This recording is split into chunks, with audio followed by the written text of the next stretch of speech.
última parte de las citopenias, que obviamente es lo que nos queda, que son las leucopenias. Y vamos a empezar con la primera citosis, que sería la poliglobulia, que me parece que es la poliglobulia la más importante. Bueno, vamos a empezar con la leucopenia, ¿no? Como dice aquí, es el algoritmo diagnóstico del paciente con neutropenia. ¿Por qué neutropenia? Porque hay que tomar en cuenta que la leucopenia es la disminución del recuento de leucocitos por debajo de 4.000 milímetros cúbicos. Básicamente, siempre se ha establecido que más o menos el valor normal de leucocitos más o menos se encuentra entre 5.000 y 10.000. Pero obviamente eso quiere decir la media más o menos 2 desviaciones estándar. Pero puede existir un 2.5% de pacientes que tengan leucocitos menor a 5.000 y sean normales. Entonces, eso generalmente para quitarnos de este sesgo, se establece que la leucopenia tiene que ser menor a 4.000. 4.100 no es leucopenia, 4.200 no es leucopenia, 4.300 no es leucopenia. ¿Sí? Eso hay que tener muy claro, porque muchas veces en los contadores celulares los valores de referencia básicamente están establecidos por esa situación. Leucopenia es menor a 4.000. Así que a eso es lo que tenemos que dirigirnos. Bueno, todos los tipos de leucocitos pueden disminuir, pero del total de todos los leucocitos, los 2/3 son granulocitos y básicamente el 1/4 son linfocitos. Por eso y por su función que se tiene, son las más significativas. Es decir, la leucopenia solamente es significativa cuando presenta neutropenia o básicamente linfopenia. ¿Qué quiere decir esto? Que la bacilosopenia no es significativa, la monocitopenia no es significativa, no tiene implicancia clínica, y la eosinofilopenia tampoco es significativa. Lo que a nosotros nos interesa es básicamente la neutropenia y casi la linfopenia. Las otras series disminuidas no tienen implicancia clínica. Eso es muy importante. ¿Listo? Entonces, la neutropenia, la que realmente nos importa, se define con la disminución por debajo de 1.500 milímetros cúbicos. Pero hay que tomar en cuenta que en lactantes menores puede ser menor a 1.000 para poder definirlo. La etiología, como siempre, puede ser central o periférica. Hay que tomar en cuenta las centrales cuando obviamente existe una verdadera disminución de la producción. Y la periférica, como está establecido cuando hay una redistribución, cuando hay un consumo o una destrucción periférica. ¿Cómo yo puedo clasificar la neutropenia? Generalmente las clasifico como leves, moderadas, severas y muy severas. Básicamente, las leves se establecen cuando más o menos se tiene entre 1.000 a 1.500 y el riesgo de infección es el habitual, es decir, no tiene un riesgo aumentado de infectarse el paciente. ¿Sí? La moderada es cuando tiene los neutrófilos de entre 500 y 1.000 y aquí sí el riesgo de infección es aumentado. Y la severa, cuando básicamente existe 200 a 500 neutrófilos y el riesgo de infección es constante. Y muy severa cuando hay menos de 200 neutrófilos. Hay que tomar en cuenta lo siguiente.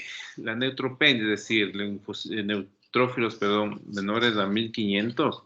Los neutrófilos son solo el 2% ya de neutrófilos que durante más o menos van por la sangre, solo como dice aquí, el 5% van por la sangre.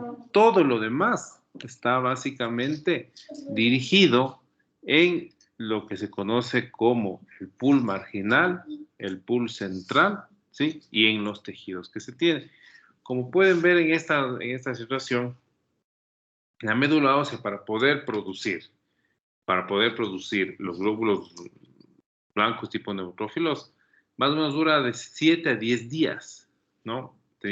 Viendo que empieza desde el pool de proliferación, que obviamente empieza desde la célula madre, pasando por el promielocito, el mielocito, el pool de marginación, de maduración, perdón, que básicamente son los mielocitos, perdón, los metamielocitos, y el pool de reserva, que básicamente son los callados y los segmentados, propiamente dicho. Eso es lo que están en la médula ósea. De estos, los segmentados, propiamente dichos, en condiciones normales, más o menos salen a la sangre y viven más o menos entre 3, o se encuentran más o menos entre 3 y 6 horas en la sangre periférica. Y eso es lo que se mide, ¿sí? Entonces, de todos los glóbulos blancos que están más o menos en la circulación, solo se representa el 5%, ¿ya? De ahí, básicamente, se irán yendo hacia el pool marginal, que más o menos es el 60% de todos los neutrófilos que se encuentran en total, y el pool central, que básicamente es del 40%. ¿A qué nos referimos del pool central? Todo lo que regresó a, en este caso, médula ósea y los tejidos, ¿sí? Que básicamente eso ya dependerá de cómo sea su dinámica para que aumenten o disminuyan. Por eso es que hay que tomar en cuenta que el hecho de que exista una neutropenia, en este caso una leuconeutropenia, no quiere decir que realmente no existan glóbulos blancos. Eso hay que tener muy claro. ¿Está entendido hasta acá? Esta última parte puede repetir, doctor, por favor, lo de los pools. Ya. Desde el... Entonces, básicamente, como dices, la médula ósea es la que donde se crean los glóbulos blancos. Hablando de los neutrófilos, pues obviamente el pool de proliferación, obviamente empieza desde la célula madre, que está comprometida a la serie granulocítica, o en este caso el mieloide, los promielocitos y los mielocitos, es el pool de proliferación, es decir, todos los que empiezan a proliferar, mitosis, ¿ya? Se regeneran. El pool de maduración básicamente está establecido por los metamielocitos. Está establecido por los metamielocitos, y el pool de reserva de la médula ósea está establecido por los callados y los neutrófilos tipo segmento, o sea, los segmentados tipo neutrófilos ya maduros, netamente establecidos, o conocidos ya como los neutrófilos maduros. Entonces, una vez que ha pasado toda esta línea, salen a la sangre periférica en este caso. Y en la sangre periférica, más o menos solo viven de 3 a 6 horas. Es decir, que en la sangre periférica solo existe, o es los neutrófilos que están en sangre periférica, solo representan el 5% de todos en este caso, todos los neutrófilos que existen en total, en todo el cuerpo. Una vez que pasan en la sangre, estos se dirigen al pool marginal, que representan el 60%, ¿ya? Es decir, se marginan en el vaso sanguíneo, no corren, no se quedan ahí a la expectativa. Y el pool central, que obviamente regresa ya sea a los tejidos o a la médula ósea propiamente dicha, que es donde se vuelven a meter y están a la espera de ser llamados si es que se requiere. Esto es más o menos como muchas veces yo a los pacientes y a los alumnos, a veces yo les trato de explicar. Es como el ejército, ¿no es cierto? Ustedes no ven a los militares frecuentemente por las calles, ¿no es cierto? Si es que hay militares en las calles, nos asustamos porque pasa algo, ¿verdad? Aquí es igual. ¿Dónde generalmente están los militares? En los cuarteles. ¿No? Aquí es igualito. Solo poquitos militares a lo mejor podamos ver por las calles. Todos los demás están guardados en los cuarteles. Y aquí en los cuarteles son las médulas óseas, los tejidos y el pool marginal. El pool marginal, el que es en la parte de los vasos sanguíneos propiamente dicho, pero marginados, ¿no? Que es el mayor. Y todo que depende del 60%. El 40% representará la médula ósea y los tejidos. ¿Entendido? Sí, doctor, gracias. Sí. Eso sería, la neutropenia sería solo la pérdida del 2% de todos los neutrófilos. La neutropenia es la disminución a menos de sangre periférica de menos de 1500. Eso establece como periférica. Pero no, el hecho de que ustedes tengan una neutropenia no quiere decir falta de glóbulos blancos, tipo neutrófilos, porque solo el 5% de todos estarán en sangre. El resto están guardados. Entonces, cuando tú haces cuando tú haces un examen de sangre y tienes neutrófilos menos de 1500, tú dices que tiene una neutropenia. Sí, pero esta neutropenia probablemente no quiere decir que no haya glóbulos blancos, sino que simple y llanamente en la periférica han disminuido. Listo, doctor. ¿Entendido? Sí, doctor. ¿Ya? Entonces, ahora sí, la neutropenia. La neutropenia puede ser de origen, en este caso, congénita o adquirida, de acuerdo al origen. De acuerdo a la fisiopatología, pueden ser primarias, por causas intrínsecas de la modulación o proliferación mieloide. Pueden también ser originadas en causas mieloides adquiridas y secundarias a causas extrínsecas mieloides, es decir, otra circunstancia que no sea la producción netamente de médula ósea. Y por la evolución, podemos clasificarla como aguda, crónica o cíclica. ¿Ya? Importante. Esto es recontra importante, ¿no? Básicamente, como habíamos establecido, ¿no? La stem cell comprometida, básicamente se compromete y se produce en lo que es las unidades de colonias formadoras de células granulocítico-monocíticas, ¿ya? Esta es, como quien diría, la parte proliferativa, ¿ya? Después de ellos, generalmente empieza el promielocito y el mielocito, que básicamente estos son el pool mitótico. Es decir, hasta el mielocito, los mielocitos se duplican, hacen mitosis. A partir del mielocito ya no hay mitosis, ¿ya? Posteriormente llegan los metamielocitos, los callados o bandas y netamente ya el neutrófilo maduro propiamente dicho. Y este es el que sale a la circulación y luego posteriormente a la marginación. ¿Listo? Para que se dé una neutropenia, tiene que haber alteración en alguno de estos pasos. Es decir, por ejemplo, una aplasia medular o síndrome mielodisplásico, básicamente la alteración se da en la stem cell y en la colonia de las unidades de colonia formadores de granulocíticos monocíticos. Ciertas infecciones y ciertas drogas generalmente pueden tener alteración en el pool mitótico, en el pool de reserva y obviamente en el pool marginal o circulante. El hiperesplenismo o aumento de la marginación, ese en cambio básicamente está establecido netamente por alteración en el pool marginal o pool circulante. ¿Ya? Entonces, efectos intrínsecos que también pueden ser dados en las primeras etapas de formación de los glóbulos blancos básicamente son el síndrome de Codman, el síndrome de Schwarz-Diamond, las mielocatexis, la neutropenia cíclica, la disgenesia reticular, la neutropenia asociada a inmunodeficiencias. ¿No? Eso es importante tener en cuenta. El pool mitótico, en cambio, aquí también pueden ser alterados por las deficiencias nutricionales. Básicamente, ¿cuál? Deficiencia de vitamina B12 y ácido fólico. El pool de reserva también puede ser alterado por alteraciones, y el pool de reserva y el pool marginal y circulante puede ser afectado por alteraciones inmunes. Principalmente, como por ejemplo la neutropenia inmune, que es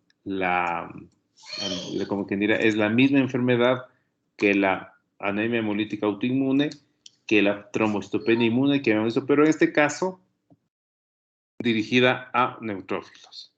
La neutropenia benigna de la infancia, que es más común de lo que uno piensa, la neutropenia por linfocitos grandes granulares, neutropenias de isoinmunes o las neutropenias idiopáticas, como siempre, ¿no? Que no se tiene mayor cosa que ver. ¿Entendido? Sí, doctor. Sí, doctor. Perfecto.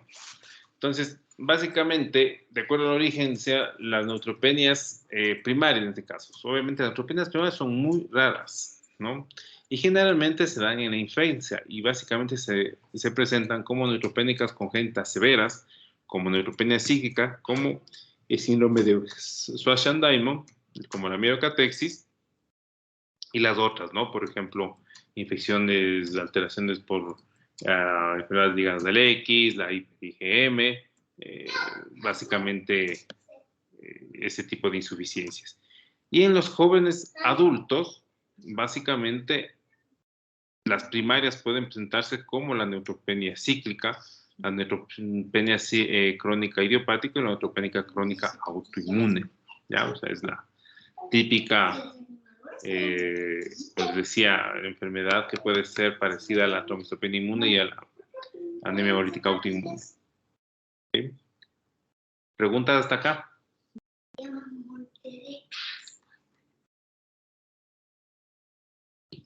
No, Nada. doctor.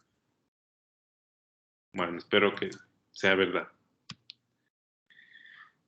Ahora, las neutropenias secundarias obviamente son las más frecuentes. Se reconocen otras cosas primarias que tienen la neutropenia como sus consecuencias, ¿no? Por eso siempre la neutropenia no es un diagnóstico hasta que no se muestre lo contrario. Siempre la neutropenia tiene que ser considerada siempre una consecuencia de algo más, porque siempre es lo más común, ¿ya? Como hemos dicho, las causas e infecciones, hemos visto en dónde las infecciones pueden estar involucradas para producir neutropenias, principalmente las infecciones por bacterias gram negativas y otras infecciones como por ejemplo la tuberculosis, VIH. Ciertas drogas producen también neutropenias, importantísimo las drogas, medicamentos pueden producir neutropenia. El lupus, obviamente, como el representante más amplio de las enfermedades inmunológicas. Las carencias nutricionales, como ya hemos dicho, en dónde pueden alterarse. La leucemia de linfocitos grandes granulares, que también puede producir neutropenia importante, pero claro, lo que más llama aquí la atención es obviamente los riesgos de la leucemia. Obviamente las hemopatías malignas también pueden ser leucemias, linfomas o mielomas, y ciertas enfermedades metabólicas que también pueden cursar con alteraciones en estas alteraciones de los neutrófilos por disminución del pool de reserva, el pool de marginación y el pool circulante. ¿Listo? El algoritmo diagnóstico. Generalmente siempre nosotros tenemos que tomar en cuenta que cuando nosotros nos encontramos con un paciente con neutrófilos menores de 1500, siempre hay que tomar en cuenta, obviamente, la edad. Como decía, en niños es esperado y es normal encontrar disminución de neutrófilos. Hay que ver la raza, el tiempo de evolución, si es aguda, crónica o cíclica, los antecedentes de infecciones y severidad, los antecedentes familiares, las enfermedades asociadas a infecciones virales, por ejemplo, infección a drogas, enfermedades inmunológicas, o neoplasias o otro tipo de antecedentes que tenga. El examen físico siempre importante, el realizar ver si tienes esplenomegalia, adenomegalias o malformaciones.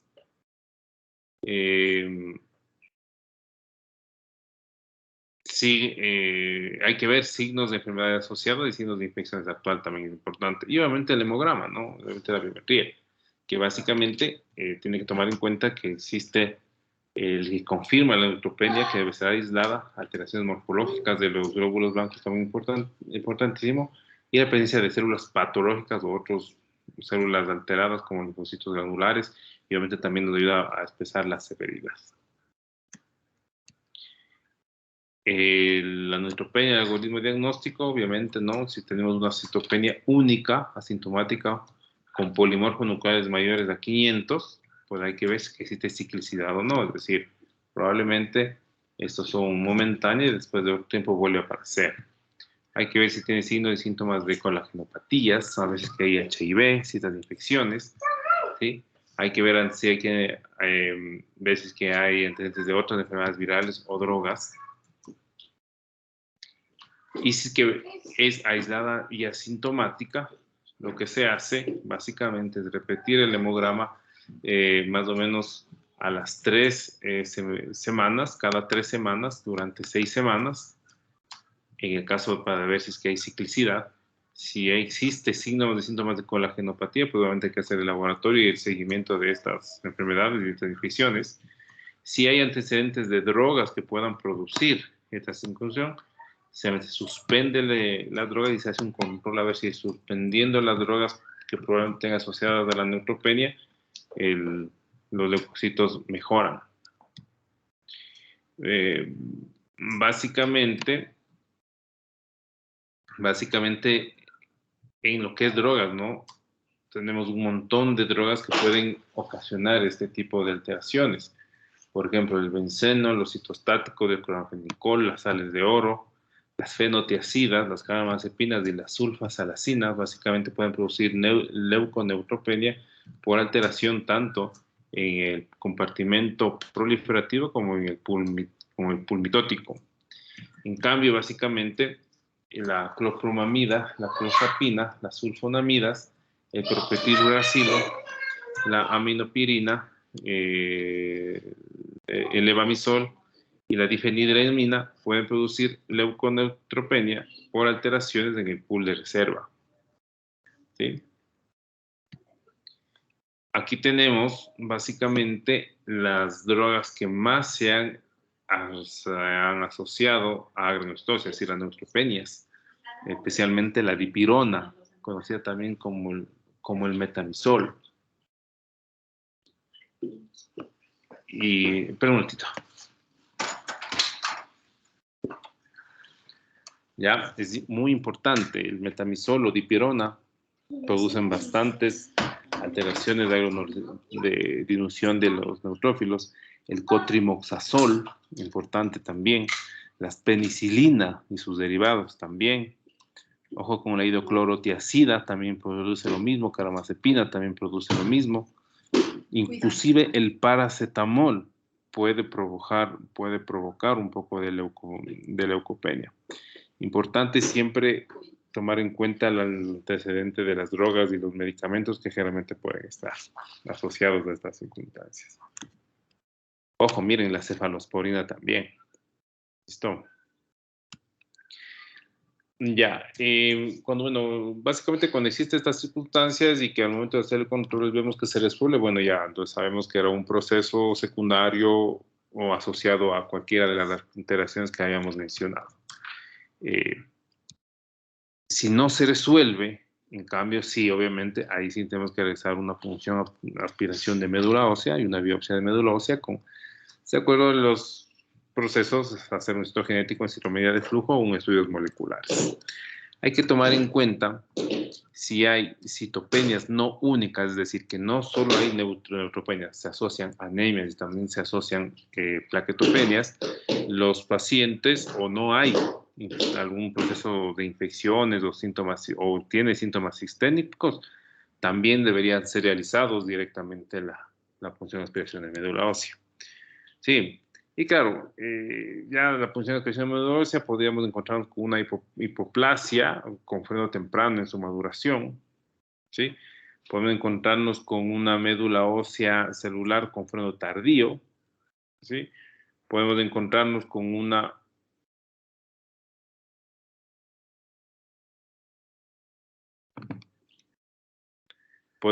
encontrarnos con afectaciones globales, principalmente de toda la hemopoiesis, ¿no? Y ahí sí, vernos como leucemias, los mielodisplásicos, la aplasia, granulomas, mielofibrosis, mieloptisis, un montón de cosas podemos encontrarnos, ¿no? Y si nos encontramos con una médula ósea normal, pues obviamente tenemos que estar en cuenta que hay un hiperesplenismo o una marginación excesiva.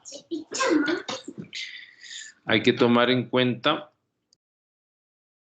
parece que aquí está un poco que no está estipulado.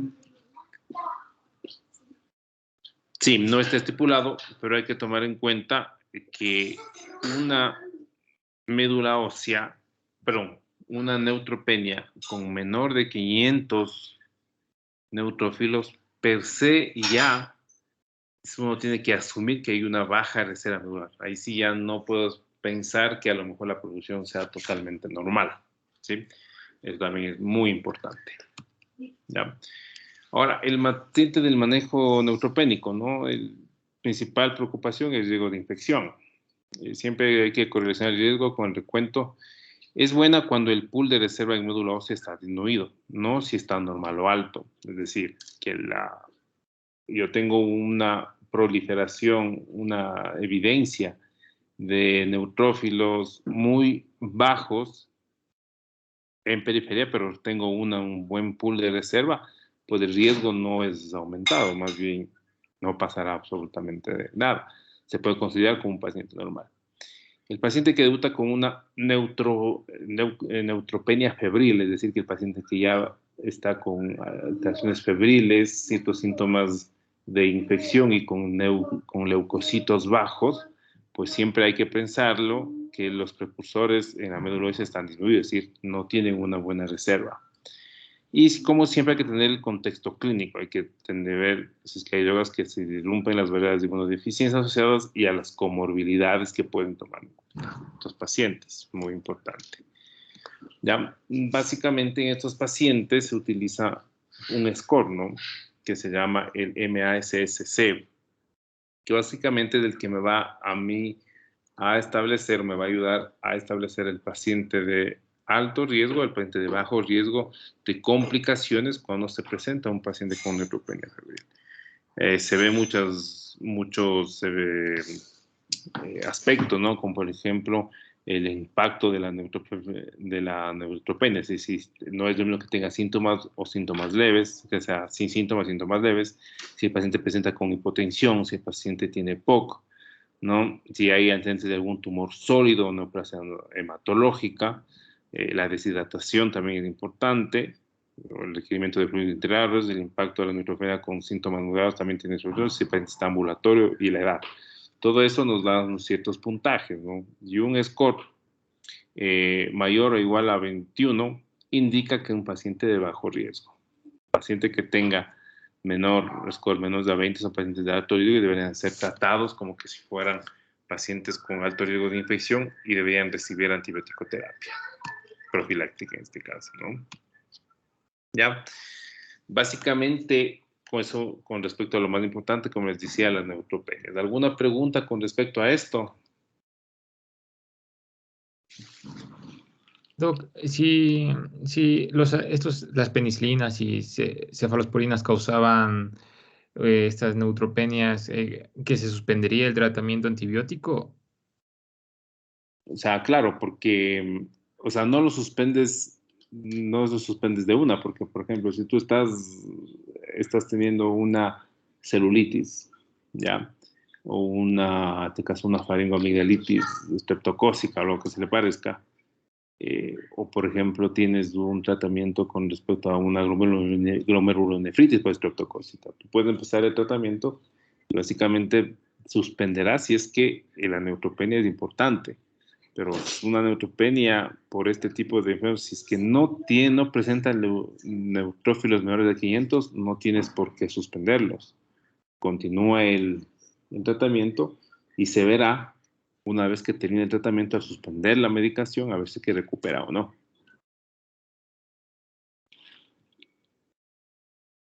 Listo. ¿Alguna otra preguntita? Doc, en cuanto al score, mientras más bajo sea, menores de riesgo, o mientras más alto sea, menores de riesgo. Mientras más alto sea, menores del riesgo. Ya, Doc, gracias.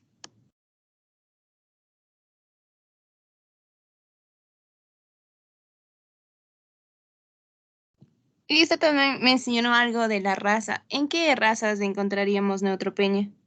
Por ejemplo, los pacientes negritos realmente pueden cursar con neutropenias. Los afroamericanos, afrodescendientes, dependiendo, ¿no? Realmente se encuentra con neutropenias. Muy común el consultar. Bueno, per se, los afrodescendientes generalmente tienen predisposición a hipertensión arterial. Y hay algunos medicamentos que generalmente están relacionados a hipertensión arterial. Entonces, realmente es muy, por ejemplo, la hidroclorotiazida. Entonces, son medicamentos que te pueden dar leucopenia. Entonces, per se, el paciente, es muy común la consulta del paciente afrodescendiente hipertenso que toma medicación para hipertensión y te viene con leucocitos de 2500. Claro, como somos acostumbrados a ver exámenes y no a ver pacientes, esta es la típica interconsulta a hematología. Pero generalmente este paciente tiene más de 1000 neutrófilos. Y claro, muchas veces son como quien diría, son dos estados, tanto el de la raza como el tratamiento para la hipertensión, que hacen que existan neutropenias. Imagínense que los inhibidores de la enzima convertidora de angiotensina, es decir, el enalapril, y sus derivados, sus parecidos, pueden ocasionar también neutropenia. Esto es muy importante en los pacientes negritos. Ya, Doc, gracias. ¿Alguna otra preguntilla?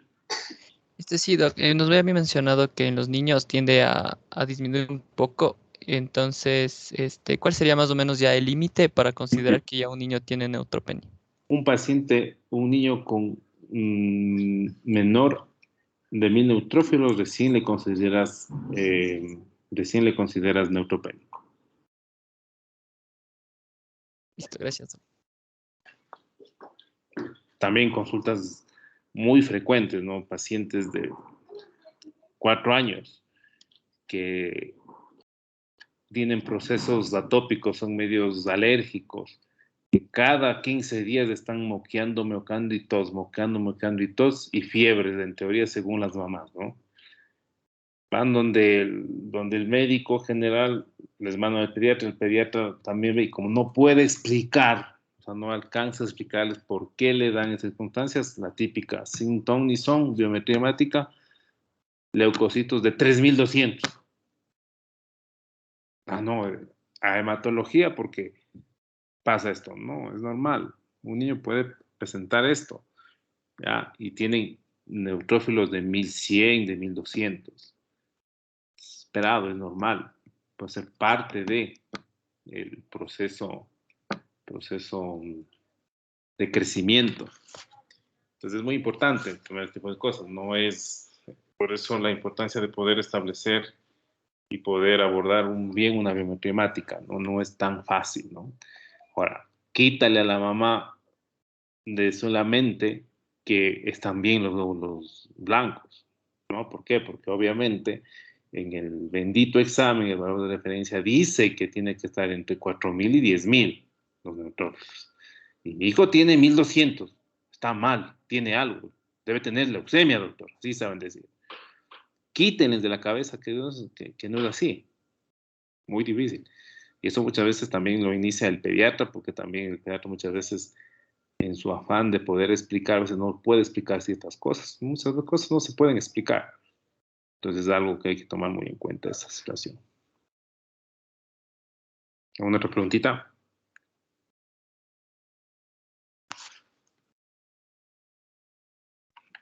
Ya, continuamos. La otra parte que también es clínicamente menos importante, pero que todavía se pueden considerar, son las leucopenias que presentan linfopenias. Obviamente las linfopenias pueden ser congénitas o adquiridas. Las congénitas obviamente son inmunodeficiencias de común variable, ¿no? Las deficiencias de ADA, inmunodeficiencias combinadas y la enfermedad de Wiskov-Aldrich generalmente cursan con linfopenias primarias, se puede decir, perdón, congénitas. Las adquiridas, los más frecuentes, obviamente, la infección por HIV y citomegalovirus, inicialmente pueden cursar con linfopenia. Las déficits nutricionales también pueden cursar con linfopenia. La enfermedad de Hodgkin, es decir, el linfoma de Hodgkin, puede cursar con linfopenia, perdón. La enfermedad de Cushing puede cursar con linfopenia. Infecciones bacterianas, o por ejemplo la tuberculosis, también puede cursar con linfopenia. Y ciertas colagenopatías al principio también pueden cursar con linfopenias. Y principalmente el tratamiento con corticoides hacen que los linfocitos bajen. Ya, ninguna otra situación, alguna otra pregunta. No creo que muchos nos vamos a encontrar con ciertas linfopenias. Difícil, no son más que alteraciones un poco y de tratamientos, básicamente, cuando existen linfopenia, especialmente por el corticoides, tratamientos con corticoides, ¿no? Listo. ¿Alguna otra pregunta con respecto a esto último? No hay un valor, o sea, que diga de linfocitos menores a, yo qué sé, 800 o linfopenias, para llamarlas linfopenias. 1000.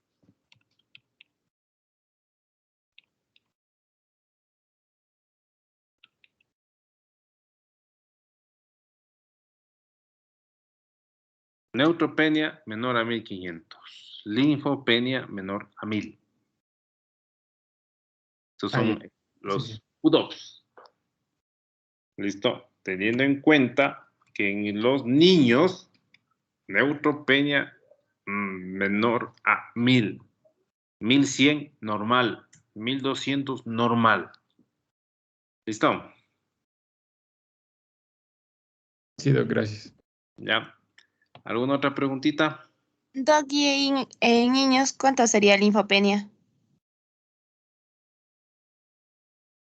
No tienen, los niños no tienen una linfopenia propiamente dicha. En ellos no. Ellos generalmente es al contrario. Jamás el niño, en circunstancias normales, ¿no? No tiene linfopenia, pero generalmente se les tiene el mismo criterio que en el adulto, linfopenia menor a 1000. Pero es muy raro que un niño presente linfopenia. Es rarísimo, salvo que esté siendo tratado con corticoides, ¿no? Pero generalmente 1000. El valor que cambia entre adultos y niños es el de los neutrófilos. En los linfocitos, en el niño, 1000. Ya, Doc, gracias. Ya. Nada más.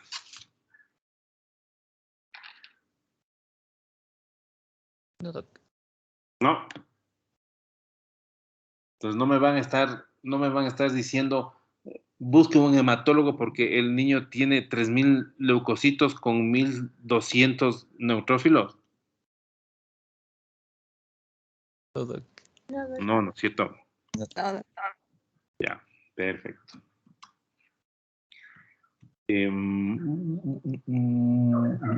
Ya, denme otro chance.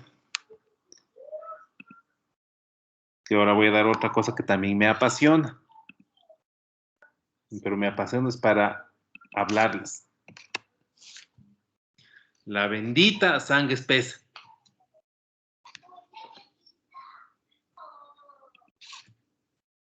Ya, ¿sí están viendo? Sí, Doc. Ya, entonces, a ver. Básicamente hay que tomar en cuenta. Bueno, lo siguiente, ¿no? La poliglobulia, o también conocida como eritrocitosis, ¿sí?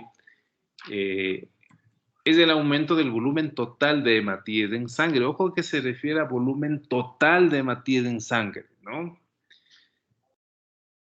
Básicamente, se realiza estudio en los pacientes que presentan de forma sostenida una cifra de hematocrito superior al 50% en varones y al 50% en mujeres. ¿Sí? Ojo, 55%.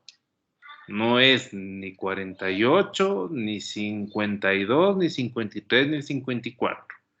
Es 55%. Ya voy a explicar esto más. ¿Ya? En varones y en las mujercitas mayores a 50%. O básicamente un valor de hemoglobina mayor de 18.5 gramos por decilitro en varones y de 17.5 gramos por decilitro en mujeres. Ojo, en los valores no, en los varones no es ni 16 ni 17.9, ni siquiera de 18, mayor a 18.5. ¿Ya? Básicamente, estos valores son relativos. Lo que realmente te estipula y te comprueba una verdadera poliglobulia o verdadera eritrocitosis es la medición de la masa o volumen eritrocitario, ¿sí? Que generalmente en el valor tiende que ser mayor a 36 mililitros por kilogramo o lo que es lo mismo, mayor a 1.486 mililitros por metro cuadrado de superficie corporal en los varones, y en las mujeres 32 mililitros por kilogramo, o lo que es lo mismo, 1.167 mililitros por metro cuadrado. Ya. Obviamente, esto es inentendible. Nadie entiende lo que les acabo de decir. Es más, estoy seguro que muchos de ustedes en este momento van a decir, no entendieron nada los que atendieron. Y los que no están atendiendo les sorprendió porque ven unos números que no tienen ni pies ni cabeza. ¿Listo? Ojo, que como nosotros estamos diciendo, ¿qué es peso?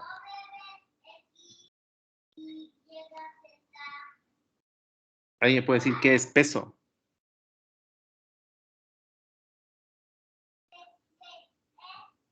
Nadie sabe qué es peso. La fuerza con la que nos mantiene la gravedad asentada en la Tierra. Una fuerza, ¿Cómo? una fuerza. Es la Fuerza que nos mantiene. fuerza de atracción que ejerce la Tierra hacia Materia, más. hacia una materia, hacia la materia, ¿no es cierto? Y generalmente, si estamos hablando que es la fuerza, por tal razón, nosotros tenemos que tener no solo lo que nosotros conocemos como peso, que es kilogramo, libra, lo que ustedes quieran, sino que también tiene que entrar en juego la atracción de la Tierra, que generalmente eso es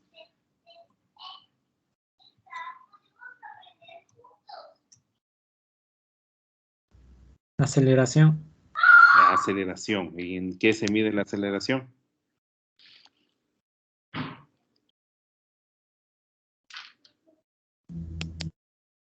Metros por segundo. Metros por segundo. Perfecto. Entonces, obviamente, nosotros desde épocas inmemoriales tenemos una falsa apreciación de lo que es el peso. Dicen, ¿cuánto pesas? 80 kilos, 70 kilos. No, eso no es pesar en términos adecuados. Por cierto, lo que nosotros hacemos es masar. ¿Ya? Por eso, la definición de poliglobulia depende de la masa eritrocitaria. No depende del hematocrito ni la hemoglobina. Esto yo no lo puedo hacer. Yo no puedo masar los glóbulos rojos, mis glóbulos. No hay cómo. ¿Por qué? Porque para poder yo pesar mis glóbulos rojos, utilizando aunque mal, pero hay que utilizarlo para que se entienda, aunque yo, para poder establecer una verdadera poliglobulia, tuviera que pesar los glóbulos rojos. Y no puedo pesarlos, porque para pesarlos tuviera que sacarme toda la sangre, quitar todo el plasma, quitar todos los glóbulos rojos, perdón, los glóbulos blancos, quitar todas las plaquetas y pesar. Eso no hay manera de hacerlo. Por tal razón, no se tiene una manera objetiva de poder establecer los verdaderos poliglobúlicos. Lo que sí se tiene es un valor relativo que nos indica esto, que es a través de la hemoglobina y el hematocrito. Más del hematocrito que la hemoglobina. Por eso estos valores que les acabo de dar, de 55% en varones y 50% en mujeres, básicamente son cifras que te definen probabilidad, pero no te objetivizan poliglobulia.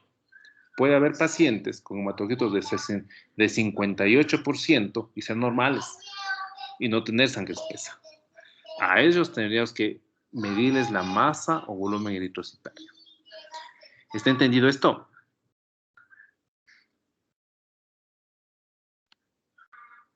No me entendieron nada, ¿no? Más o No, menos. Doc, por favor, nos podría repetir. Bueno, lo que pasa es que toda esta cantaleta les dice para que tomar en cuenta que tanto el hematocrito y la hemoglobina para definir poliglobulia son solo valores relativos, ¿no? Son valores que solo te dan probabilidad.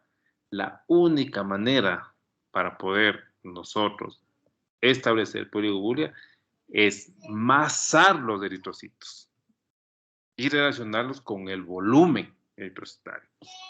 ¿Sí? Eso no se puede hacer, porque para yo poder hacerlo, tuviera que sacarme la sangre, quitar todo el plasma, quitar glóbulos blancos, quitar plaquetas y pesar. Eso no se puede. ¿Ya? Bueno, sí hay una manera que ya probablemente les voy a explicar después, pero eso no se puede. Por eso, lo que nosotros hacemos con la hemoglobina y el hematocrito son solo valores que nos dan una probabilidad de que sean poliglobulia. No definen poliglobulia. ¿Entendido? Y los valores que me estadifican o me indican una verdadera poliglobulia no es el hematocrito ni es la hemoglobina. Son los valores de la masa o volumen eritrocitario, que en varones tiene que ser a mayor de 36 mililitros por kilogramo, o lo que es lo mismo, mayor a 1.486 mililitros por metro cuadrado. Y en las mujeres, 32 mililitros por kilogramo o mayor a 1.167 mililitros por metro cuadrado. ¿Entendido? Sí, Doc, ahorita sí. Ya. Entonces, en estas circunstancias, tenemos que tomar en cuenta que poliglobulia absoluta es el aumento real de la masa eritrocitaria total circulante. No estamos hablando de hematocritos, ni no estamos hablando de hemoglobinas. ¿Sí? Es decir, un volumen globular aumentado y un volumen plasmático disminuido conservado. Y relativa, básicamente, es un hemograma sugerente de eritrocitosis con masa eritrocitaria normal o baja. ¿Cómo puedo hacer esto? Bien difícil, porque nosotros no podemos estipular la masa o volumen eritrocitario, pero esas son las definiciones. Por eso nosotros sobrediagnosticamos poliglobulias, la famosa sangre espesa. ¿Entendido? Es bien difícil. Pero bueno, así deberían ser las definiciones. ¿Está claro? Doc, yo tengo una pregunta. Entonces, ¿no habría un mecanismo fisiopatológico que en base a la hemoglobina explique una poliglobulia? ¿No lo habría? Jamás. Jamás. Y Ni por tampoco eso con el hematocrito. quisiera que se metan en la cabeza que no. Porque ya les voy a explicar después los problemas que eso conlleva. ¿Listo? Porque ojo lo que dice al inicio, ¿no? Dice poliglobulia, el segundo ítem. Se realiza estudio en los pacientes que presentan de forma sostenida una cifra. No se dice se realiza estudio. ¿Por qué? Porque tú no puedes estipular poliglobulia solo con la hemoglobina y el hematocrito. Te sugiere que puedes tener una poliglobulia a un paciente que tenga mayores de 55% en varones o 50% de mujeres. ¿Entendido? Solo sugiere, no establece. La única forma de establecer es la medición de la base de la masa o volumen eritrocitario. ¿Entendido? Sí, Doc. Ya. Sí, Doc. Perfecto. Eritrocitosis absoluta. Antes de ir con lo que se refiere a eritrocitosis absoluta, hay que tomar en cuenta lo siguiente. No tengo este dato la diapositiva, pero acuérdense, ¿se acuerdan más o menos en la primera clase? El cuadrito que les dije que ese cuadrito tienen que tenerlos y llevarlos de memoria, y si que no se saben ese cuadrito, no pasan hematología. ¿Se acuerdan? Sí, Doc. Ya, perfecto. Acuérdense qué era el determinante para la producción de sangre.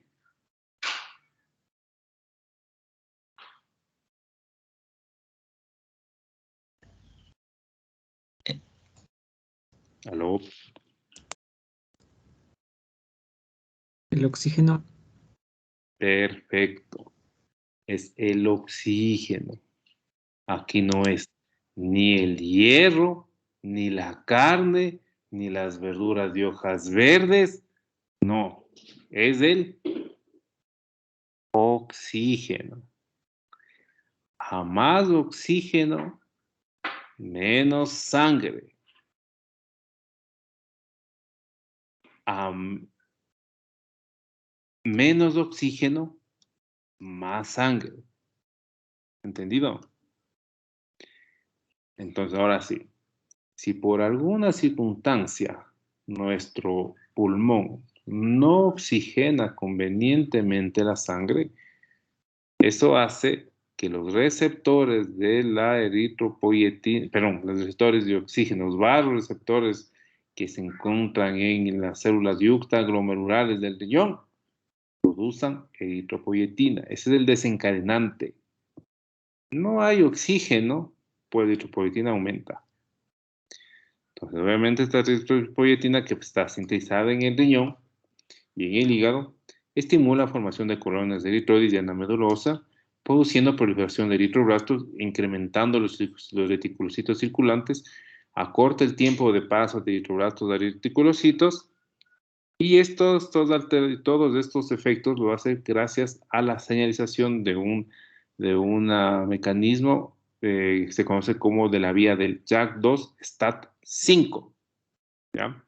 Y ese es el que te da todas estas alteraciones que te encuentras aquí, que están puestas en la diapositiva con respecto a la célula eritroide en este caso. ¿Entendido? ¿Entendido? Sí, doctor. Perfecto. Entonces, básicamente, cuando uno habla de eritrocitosis o poliglobulia absoluta, pues obviamente tiene que tener las primarias y las secundarias. La policitemia vera básicamente es la enfermedad de eritrocitosis primaria, que generalmente es considerada enfermedad clonal porque existe un aumento de la producción de todas las células hematopoyéticas y que cursan con eritropoyetina normal o baja. ¿Sí? Hay otras eritrocitosis primarias, pero esta es la principal. Y esta es la que vamos a ver la siguiente clase. Ahí tienen que... Ese es uno de los temas que van a exponer, polistemia vera. ¿Listo? Sí,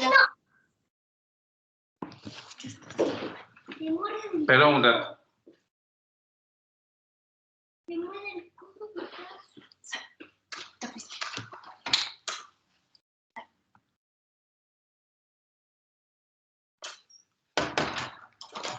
Perdón, ya. Entonces, obviamente, esa es la primaria y la representante mayor es la polistemia vera. Las secundarias. Las alteraciones secundarias básicamente pueden ser adquiridas o también pueden haber congénitas, ¿no?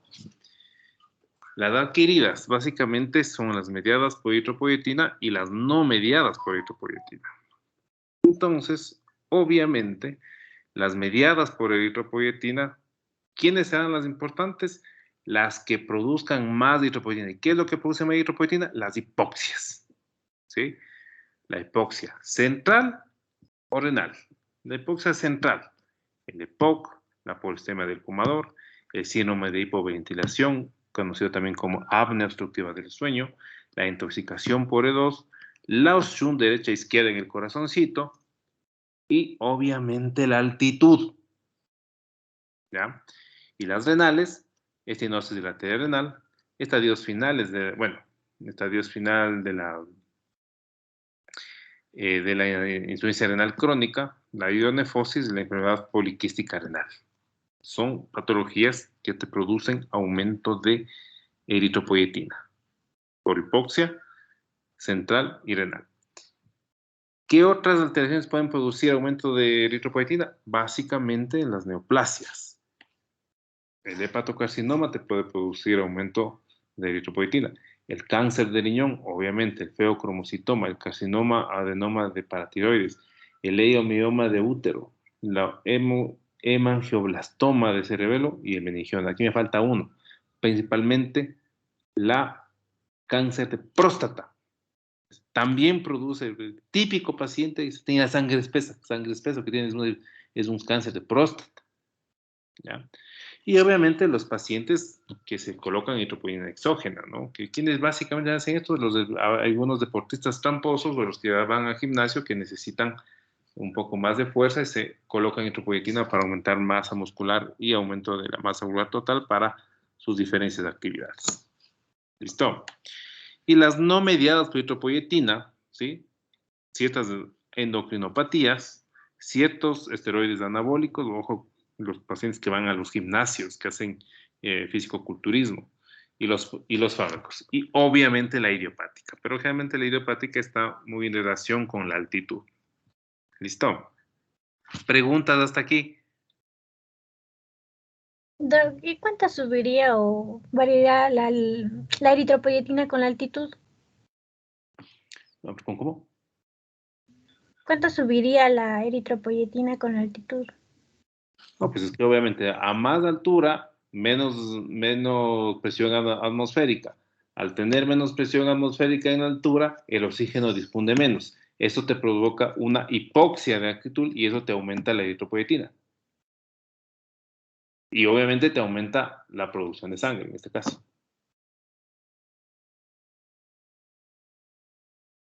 Ya, Doc, listo, gracias.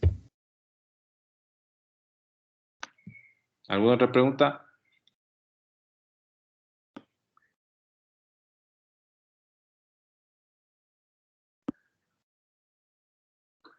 Creo Nada. que no.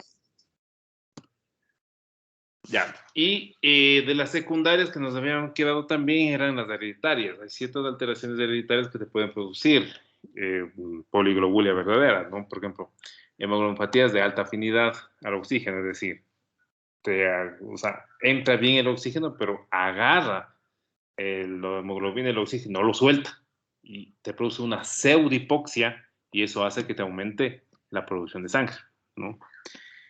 Ciertas metahemoglobinemias congénitas, ¿no? Un montón que pueden existir, que también te pueden producir eritrocidosis secundaria.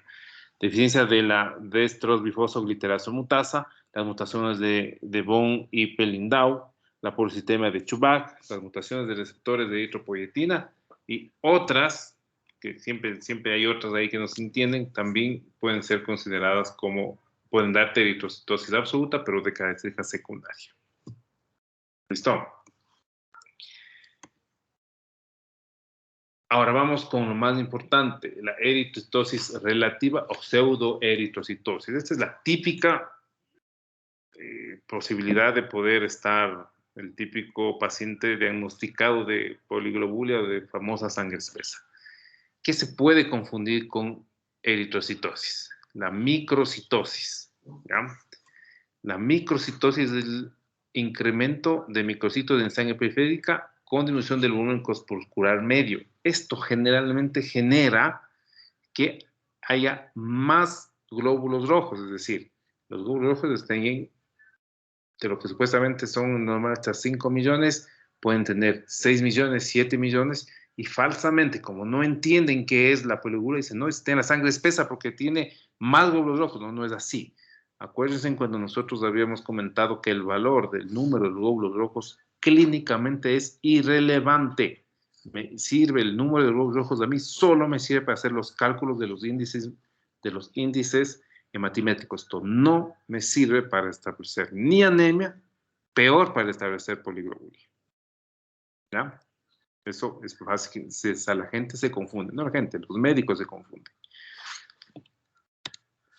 La deshidratación, que no es más que la depresión del volumen plasmático y consecuencia de elevación del hematocrito, es una hemoconcentración. Se confunde esto con la famosa poliglobulia, es la más común. Siempre yo pongo el ejemplo. Si yo tengo 2 vasos, en un vaso pongo 2 cucharadas de gelatina y en el otro vaso pongo 2 cucharadas de gelatina, pero en un vaso solo le pongo agua hasta la mitad del vaso y en el otro vaso, en cambio, sí le lleno. Obviamente, el que tiene agua hasta la mitad aparentará tener más gelatina, ¿no es cierto? Con respecto al que tiene el agua hasta el fondo, o sea, hasta arriba, el agua que se llenó de agua, ¿no? Pero no es así. ¿Por qué? Porque el número de gelatina está igual en los dos. Lo mismo sucede aquí con la famosa sangre espesa. Entonces, ni siquiera tienen sangre espesa, lo que tienen son estas circunstancias, es decir, alteraciones en el volumen plasmático. ¿Y qué da la alteración del volumen plasmático? Las deshidrataciones, la diabetes, ¿sí? La hipertensión, la hiperuricemia, las alteraciones, ciertas alteraciones endócrinas, las dislipidemias te producen deshidratación relativa y este hemoconcentra. Es un problema hematológico. ¿Por qué? Porque no hay volumen, no hay masa ni volumen eritrocitario aumentado. Eso es normal. Lo que se diferencia es el agua, ¿no? Entonces, es la típica. Paciente diabético que toma metformina, que es hipertenso y que está tomando diurético, hematocrito de 57%. Va el hematólogo para el sangre espesa. ¿Qué se puede hacer? El problema no es hematológico. ¿Entendido? Sí, doctor. Síndrome de Geisel. Todo unido. Esto es lo más común que nosotros nos encontramos. Típico paciente, ¿qué es el síndrome de Geisel? Es el típico paciente que tiene trastornos crónicos en personas sedentarias, obesas, con hiperglicemias, dislipidemias, hiperuricemias, eritrocitosis relativa en sangre periférica y que generalmente se acompaña de hipertensión arterial. ¿Cuántos de esos pacientes no vemos nosotros en las consultas? Y no, pues lo que les interesa es la famosa sangre espesa. El problema no es hematológico, no es de aumento de masa globular total, no es de aumento de volumen eritrocitario. Es alteraciones de hemoconcentración, alteraciones del plasma sanguíneo, lo que conlleva a aumento o eritrocitosis relativa o pseudoeritrocitosis, pseudopoliglobulia. Muy común, ¿no? Paciente que a veces dice, solo me quedo dormido, está gordo, cuello corto, ronca por las noches y no les interesa nada de eso, les interesa porque dicen que tiene hematocritos de 59%. ¿Ya? ¿Entendido? Sí, No, disculpe, ¿puede repetir de la microcitosis? No lo entendí muy bien. La eritrocitosis. La microcitosis. La microcitosis. Ya, lo que quise decir con la microcitosis es que generalmente los médicos se confunden, porque poliglobulia, como no entienden qué es poliglobulia, ustedes ahora ya lo entienden, piensan que porque tienen aumento de los glóbulos glóbulos rojos en número, ¿sí? Ya es poliglobulia. Eso no es así. Eso se da en la microcitosis, porque en la microcitosis generalmente los glóbulos rojos son mucho más pequeños y aumentan en número, ¿verdad? Y se confunde esa situación con poliglobulia, cuando no es así.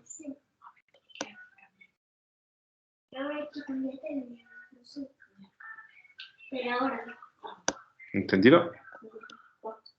Sí, muchas gracias. Ya. ¿Alguna otra pregunta?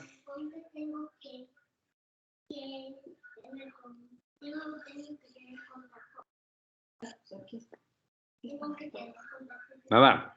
Que no, doc. Bueno, el diagnóstico. En muchas ocasiones la poliglobulia se detecta de forma casual a partir de un análisis de rutina, ya que el paciente generalmente es asintomático.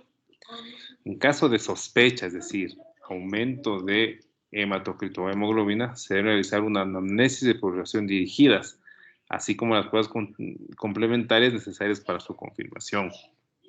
Es importante conocer el consumo de tabaco y de fármacos, principalmente diuréticos y laxantes, que pueden provocar deshidratación. La existencia de hipertensión arterial, enfermedades cardíacas, pulmonares, renales, hepáticas y antecedentes familiares de poliglobulia. ¿Sí? ¿Cuáles son los estudios indispensables que uno puede hacer? Obviamente la biometría o hemograma. es para confirmar el aumento de la concentración de glóbulos rojos, ya sea con hematocrito y o hemoglobina elevados. Pero ojo, esto no son lo que establece poliglobulia. Son importantes las cifras de leucocitos y plaquetas, ya que suelen estar elevadas en la polistemia vera al ser una neoplasia proliferativa. En la bioquímica, importantísimo, el ácido úrico, la lactato desogenasa, la fosfatasa alcalina y la vitamina B12. La vitamina B12 generalmente está alta en las poliglobulias, en este caso verdaderas primarias, es decir, polistemia vera. ¿Sí? Y generalmente son normales en las poliglobulias secundarias. El frotis de sangre periférica, bueno, se puede hacer para ver la morfología, para ver, por ejemplo, para descartar las microcitosis que se pueda ver. Y como siempre, la radiografía de tórax y el electrocardiograma tienen que estar siempre presentes para descartar neumopatías y cardiopatías. Estudios adicionales que se realizan dependiendo de lo que se hayan encontrado en los estudios principales, se puede decir. Básicamente la ecografía abdominal permite confirmar la existencia de esplenomegalia que orienta hacia una polistemia vera, ¿sí? Y descartar la presencia de enfermedades renales y o hepáticas que también pueden producir poliglobulia. Obviamente la gasometría arterial, ¿ya? Para ver obviamente el pacientes fumadores, o descartar pacientes que tengan componente de hipoxia y sean la causante de la poliglobulia. Y esto es lo que generalmente, en teoría, se debería hacer para confirmar este caso poliglobulia. Es el volumen sanguíneo, que se cuantifica la masa eritrocitaria total por técnicas de dilución con isótopos radioactivos como el cromo 51 y el volumen plasmático para diferenciar una poliglobulia absoluta y una relativa. Esto no hacen en ningún sitio de Latinoamérica. No lo hacen ni en Colombia, no lo hacen ni en Argentina, no lo hacen ni en Brasil. Porque esto es carísimo, es radioactivo y no se lo hace. Este es el único examen que realmente establece la posibilidad de tener una verdadera sangre espesa. ¿Listo? Estudios de médula ósea para confirmar el diagnóstico probable de polistemia vera, que eso ya vamos a hablar en la siguiente clase. Dosaje de eritropoyetina, ¿sí? Que es para diferenciar las poliglobulares secundarias de las primarias, y ciertos estudios moleculares que pueden ayudarnos a establecer las alteraciones primarias principalmente. ¿Ya? Preguntas.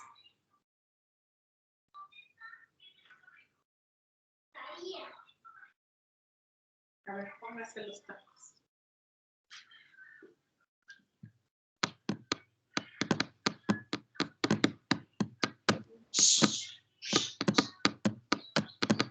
En cuanto al examen que realizan para medir el volumen sanguíneo, ¿cómo? ¿En qué consiste? Nada.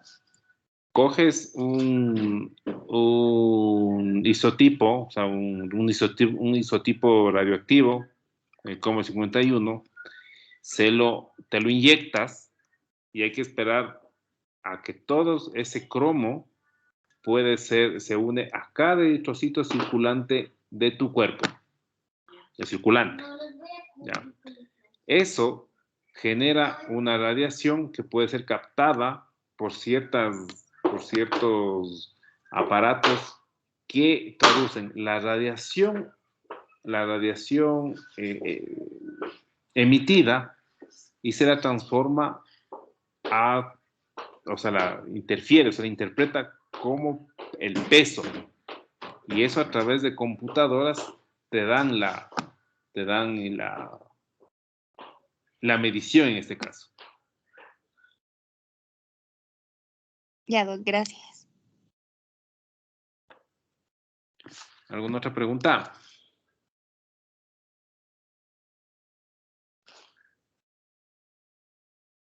No, Doc. Todo entendido. Ok, entonces más o menos, ¿qué es lo que tenemos que interpretar de la siguiente solución, ¿no? En teoría, ¿no? Siempre un paciente con poliglobulia probable, siempre va a ser una poliglobulia probable. Siempre hay que descartar pues, deshidratación, pérdida del volumen al tercer espacio, trasplante renal o antecedentes de administración de andrógenos. Hay que hacer una historia clínica, una exploración normal, un hemograma y una bioquímica, ¿no? Como lo que habíamos comentado. Entonces, cuando yo tengo un hematocrito elevado, lo que debería hacerse es la medición de la masa globular. Eso no se hace, como les estoy diciendo. Por tal razón, mi mayor arma, en este caso, es la gasometría arterial. La gasometría arterial, básicamente, vamos a tomar en cuenta pacientes que tienen saturaciones de oxígeno mayores al 92%, pues obviamente hay que investigar si tienen hábito tabáquico. Si el paciente tiene hábito tabáquico, determinar la carboxihemoglobina. Si es alta, pues la estipulamos como una policitemia del fumador. Si es normal, ya vamos a la siguiente fase. Ya.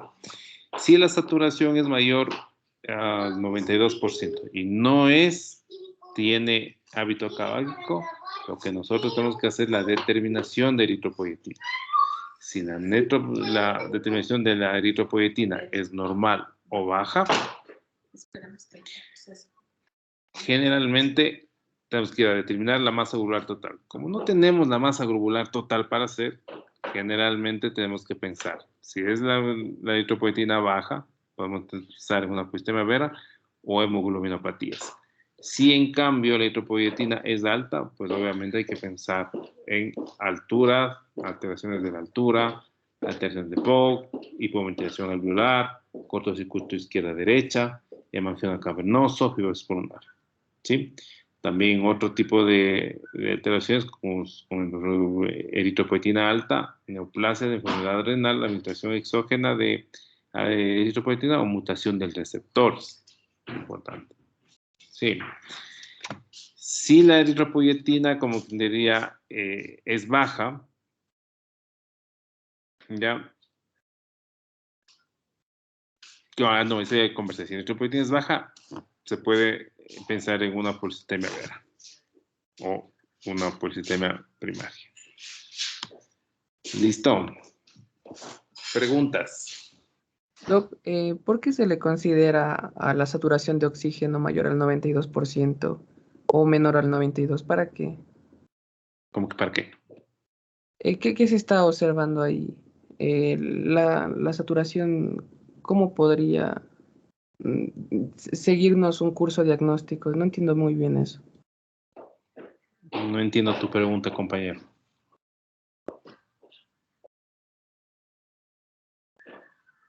Repítame la preguntita, por favor. Sí, cuando ya se hace la gasometría y se ve la saturación de oxígeno, ¿cómo? O sea, no entiendo muy bien el mecanismo de la explicación de por qué sería útil ese valor de la saturación de oxígeno. No me queda muy claro todavía. ¿Cuál es el determinante de la producción de sangre? El oxígeno. Ya. ¿Cómo mide el oxígeno? Con la saturación. Ya. ¿Y cómo? Entonces, ¿cuál es el principal determinante para el estudio para establecer un probable poliglobulia? La cantidad de eritrocitos.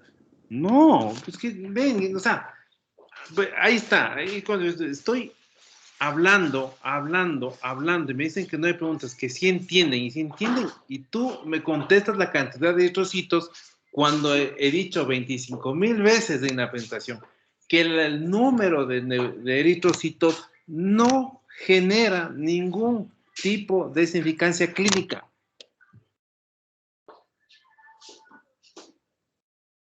Por eso pongo en el ejemplo, cuando digo la pseudoeritrocitosis, básicamente como hay la microcitosis, los médicos se confunden Y por estar fijándose en el número o cantidad de eritrocitos, falsamente le establecen como poliglobina a un paciente que tiene microcitosis, porque es normal que un paciente con microcitosis tenga elevado el número de eritrocitos. O sea, al momento que yo estoy hablando de eso, ¿no? Termino la exposición porque me dicen que sí está entendido todo, y al momento que me digo, me contestan la cantidad de eritrocitos. Es porque no entendieron la exposición.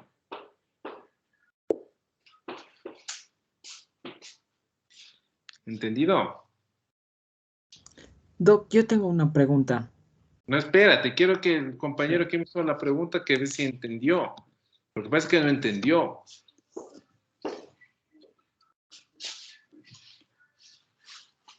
Compañero, ya entendió que es importante la estatura y de ahí se parte. No se parte del Sí, número. ya le entendí. Y me salto esto porque no se puede, aquí en el Ecuador ni en Latinoamérica, no se puede medir la masa globular. Es un estudio totalmente, es más, ni siquiera en Europa ni en Estados Unidos no puedes ir tú y decir, bueno, yo me quiero hacer este examen. Son establecidos exámenes solo para investigaciones. Pero a partir de eso se estableció.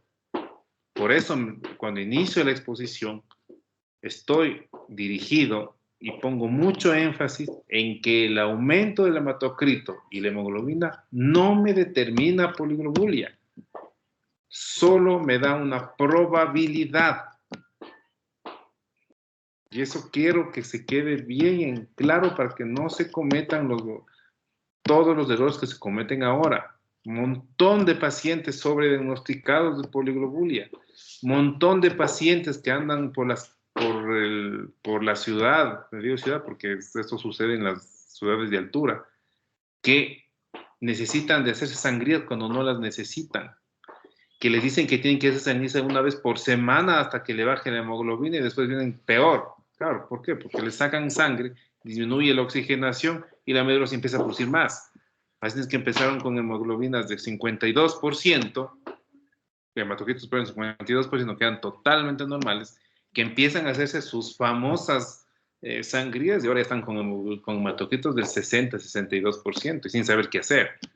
Me dicen, el doctor, antes me hacía una flebotomía una vez por año, pero desde algún tiempo atrás ya me hago una flebotomía una vez al mes. Algo debo tener. Cáncer ha de ser, doctor, saben decir. Es por las benditas sangrías. ¿Entendido, compañero? Sí, doc. Ya. El otro compañero que me quería hacer la otra pregunta. Ya. Para esto de medir la saturación de oxígeno únicamente sería por gasometría. Por gasometría. La oximetría de pulso tiene la oximetría de pulsos tiene demasiados determinantes que pueden alterar. Eso tiene que ser por gasometría.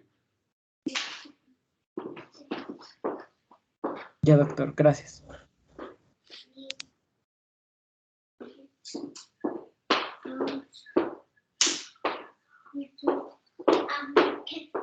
¿Alguna otra pregunta?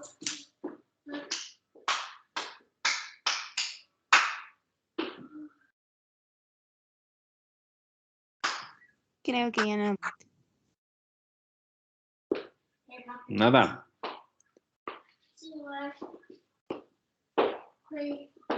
¿No? No, doc. Ya, verán, para terminar, hagan en cuenta lo siguiente. Bueno, esto generalmente les sé explicar al momento de que desde cuando teníamos cuando iban los grupos, cuando hacían la rotación allí en el hospital. Pero básicamente hay que tomar en cuenta que el hematocrito es el primer, como quien dice, valor que nos sirve a nosotros para poder establecer la probabilidad de que un paciente tenga poliglobulia. Por ningún concepto podemos poder decir que el hematocrito pasado de tal de tal pasado de tal valor ya es sangre espesa. No, eso no es así. Y eso que tienen que sacarse de la cabeza. ¿Sí? Y realmente yo convulsiono cuando dicen paciente con 53% y ya vaya que se le saquen la sangre. Eso ahí es, realmente a mí sí me da, no sé qué, por lo menos ustedes no deberían ser así. Ya, pero bueno, lo que hay que tomar en cuenta es lo siguiente, que para poder validar un examen siempre se utiliza la tabla de 2×2. Ojalá me estén entendiendo esto.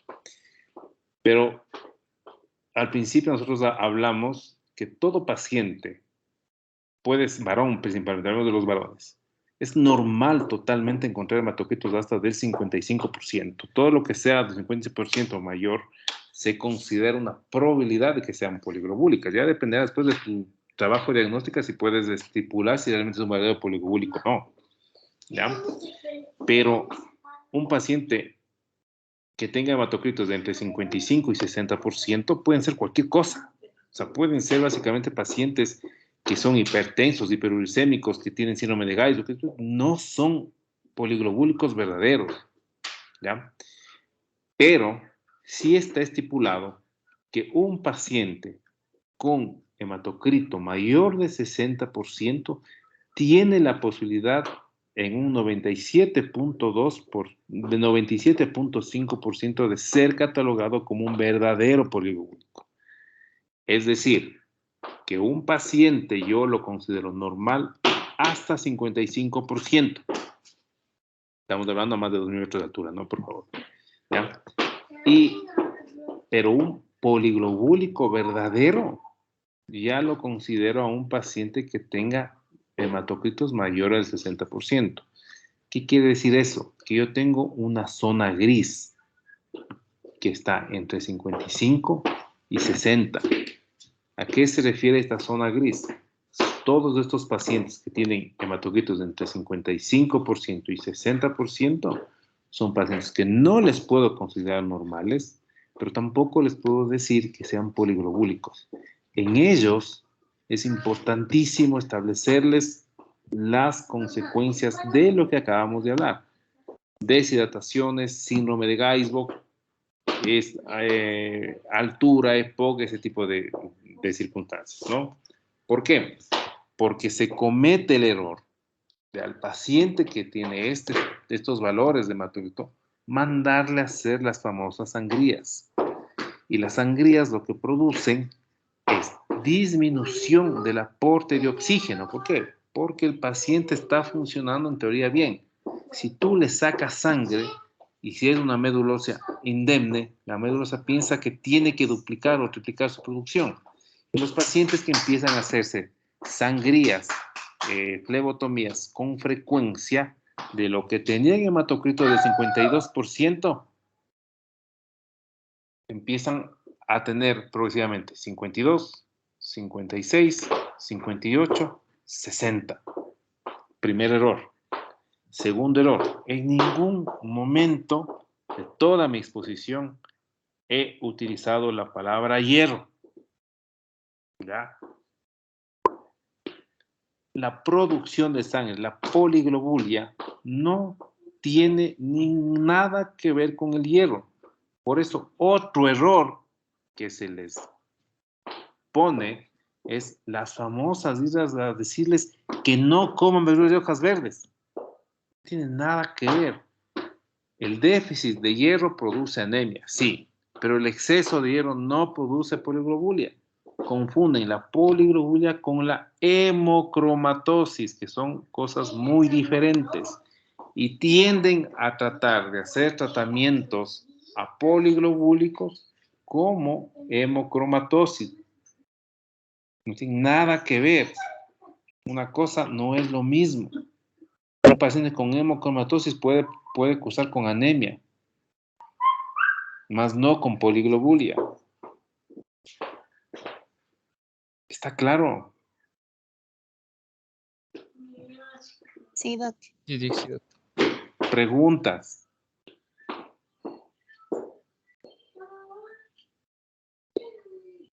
Doc, solo una duda. En esta parte que nos explicaba de los pacientes que son sobre todo de entre 55 y 60% que le denominó zona gris, ¿les puede repetir, porfa, que lo que debíamos hacer? A ver, ¿cómo no te escuché? ¿Lo último? En estos pacientes que le denominó zona gris del 55 al 60%, ¿nos puede repetir qué debíamos hacer? Pues, Ya. Estos pacientes básicamente tienen que estar establecidos lo que nosotros estamos pensando de acá. Trastornos crónicos en personas sedentarias, obesas, hiperglicemias, dislipidemias, hiperuricemias, eritrocitosis e hipertensión arterial. Esos son los pacientes de ahí. Ahora, ¿por qué es importante? Porque muchas veces, supongamos, yo tengo un paciente que está con hematocrito de 56%. ¿Sí? Este paciente yo no le puedo establecer periodo búlico, tengo que estudiar lo que le acabo de decir. ¿Ya? Y el paciente generalmente, ¿qué es lo que dice? El paciente, digamos que es un hipertenso. El paciente dice, doctor, pues estoy mareado y me duele la cabeza. Entonces voy a la sangría, me sacan sangre y mejoro. Pero doctor, me dura unos 3, 4 semanas y luego vuelvo a lo mismo. ¿Y por qué se les ocurre que vuelve a lo mismo? Porque muchas veces el paciente que se hace la sangría, sacan sangre, cae la presión. Y al momento de que cae la presión, el paciente mejora, pues. Disminuye el dolor de cabeza, disminuye el mareo. Pero el problema no es la sangre, sino es la hipertensión. Lo mismo sucede con las dislipidemias, con la hipercolesterolemia, las hipertrigliceridemias. Lo mismo sucede con la hiperuricemia. Un paciente que está con una hiperuricemia enorme, le sacan sangre, obviamente ahí se va el ácido úrico, el paciente mejora momentáneamente. ¿Ya? Y en vez de estar viendo lo que realmente es, las alteraciones metabólicas, se preocupan en el famoso examen. Se preocupan en que vaya a buscar un hematólogo. ¿Entendido? Sí, doctor, muchas gracias.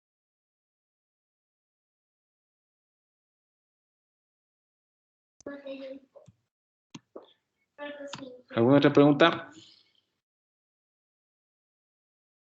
Doc, pero es una diferente al tema. Usted nos hablaba que está contraindicado comer verduras en la hemocromatosis. ¿En qué consiste la hemocromatosis? La hemocromatosis es la sobrecarga de hierro. La hemocromatosis es una enfermedad en la cual hay una molécula que muta y hace que haya un aumento de absorción de hierro y obviamente como ustedes saben que el hierro no puede ir solo en sangre, tiene que irse y guardarse. A veces hay tanto hierro que ya no hay dónde guardarse, se acumula en corazón, pulmón, vaso, hígado, produciendo insuficiencia hepática, insuficiencia cardíaca, insuficiencia pulmonar, diabetes secundaria a sobrecarga de hierro. Eso es la hemocromatosis, es aumento de las reservas de sobrecarga de hierro. Hay una forma de sobrecarga de hierro un poco secundaria, es decir, que no se conoce como hemocromatosis, porque la hemocromatosis es una enfermedad, en este caso genética, con lo que le acabo de explicar.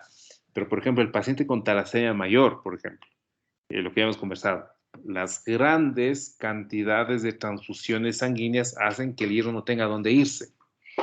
¿Ya? Entonces ese hierro se va y se mete.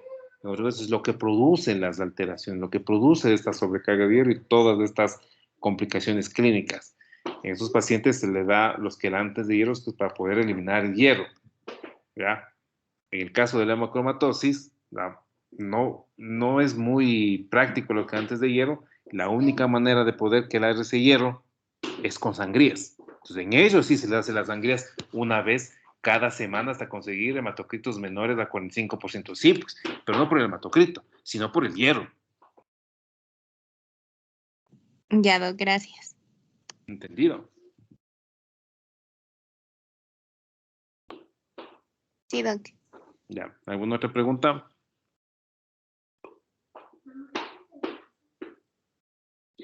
Doctor, y a los pacientes, entonces, ¿se puede considerar probablemente poliglobulia a un valor mayor a 60 o igual a 60. ¿Igual o mayor a 60 o...? Igual o mayor a 60.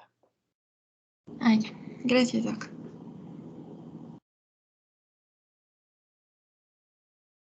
¿Nada más?